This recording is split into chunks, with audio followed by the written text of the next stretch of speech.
Hi everybody and welcome. In this video I'm going to tell you how you can easily assign custom keys on Razer BlackWidow V3 Mini. So as you can see, now we are in the Razer Synapse application, and in this application now we have to tap on our device here. Now to assign some function to our keys, we have to tap on each key, and here we have keyboard function, mouse function, macro, inter-device, switch profile, switch chroma effect, device brightness, Razer hypershift, launch, multimedia, Windows shortcuts, text function, or disable. We can, for example, move to keyboard function, key recording, alphanumeric function, numpad, navigation, modifier symbols. We have here symbol, include modifiers, enable turbo, and then save.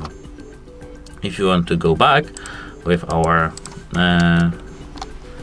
options, we have to just go here and tap default and then save. That's it. Hope it helps you, and goodbye.